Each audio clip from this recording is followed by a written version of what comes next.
गेली का मानसी?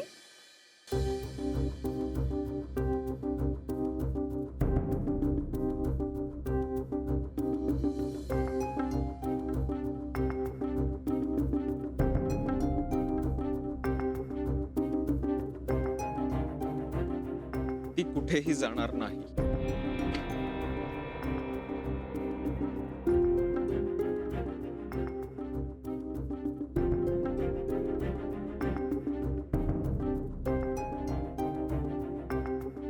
हेच सगळं मला परत ऐकायचं नव्हतं, म्हणून तुम्हाला इथे नको.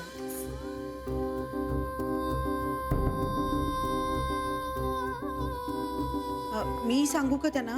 नको, मला बोलायचं. मला बोलवलं का? कालचा हिशोब बरोबर होता ना? मला तुझ्याशी एका महत्वाच्या गोष्टीवर बोलायचंय. आजी येऊ का मी? ये ना, ये बाळा ये. अगं हे काय, तू आत्ताच निघालीस? संध्याकाळी जाणार होतीस ना? नाही, निघते मी आत्ताच. आजी आजोबा ही वाट बघत असतील ना. तू जाणार कशी? मी टॅक्सी बोलवणार आहे. नाही अगं, मी तिकडेच चालले. मी सोडतो ना तुला गाडीने. काम आहे माझं. हो नाही नाही नको, मी जाते. मला त्याच बाजूला काम आहे. दे बॅग, दे बॅग दे. ये तू. हे बघ बाळा, अशीच येत राहा. कोणी फोन केला तरी आणि नाही केला तरी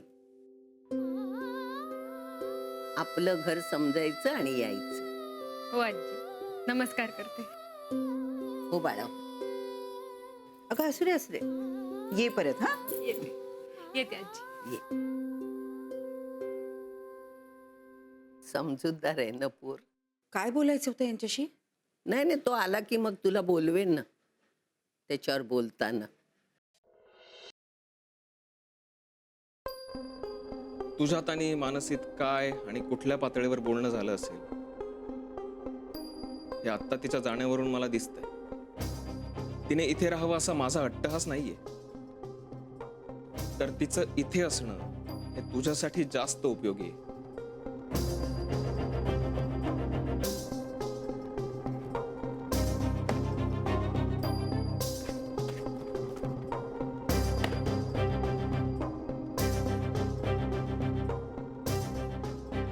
हॅलो. हा मी हा येतो येतो. बरोबर येतो वेळेवर, घाबरू नको.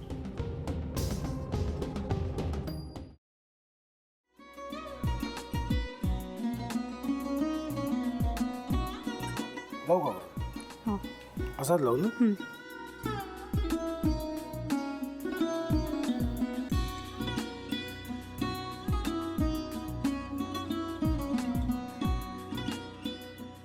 आता काय करायचंय? आता आपण ड्राय स्टफिंग दुसरं काय करणार आपण त्यात? आपण ह्याच्यात मेयोनीज न टाकता बाकीचे सगळे साहित्य टाकायचे. अच्छा, हे सगळं. तू माझा तर विश्वासच बसत नाहीये. म्हणजे अगं बहिणी आमचं लग्न व्हावं म्हणून किती प्रयत्न करत होते, आणि ते सगळं करताना ती शिवच्या आम्हाला माहिती पुरवते. नाही, मला नाही वाटत. गौरी खूप चांगली असतो म्हणून तुला सगळं जगत चांगलं दिसतं, पण शिव उगाच बोलला असेल का? त्याच्यावर विश्वास नाहीये का तुझा? शिववर पूर्ण विश्वास आहे मी तुम्हाला, पण तो आता हे जे काही करतोय ना, म्हणजे निशा बहिणी समोर त्या राधिका सोबत फिरण्याचं नाटक वगैरे, ते त्याचा काही उपयोग होणार नाहीये. अगं असं कसं म्हणतो? अगं नीलिमा, जतीन भाईंचा कॉल आहे. हो माहितीये. रिसीव कर ना. अगं बघ, कट झाला.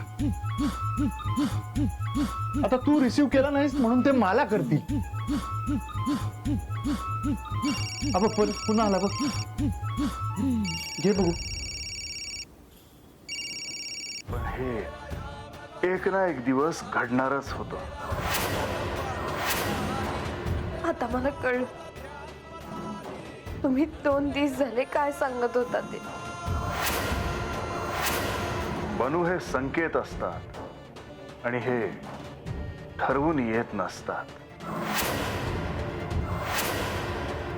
मी बाहेर तुमची वाट बघते.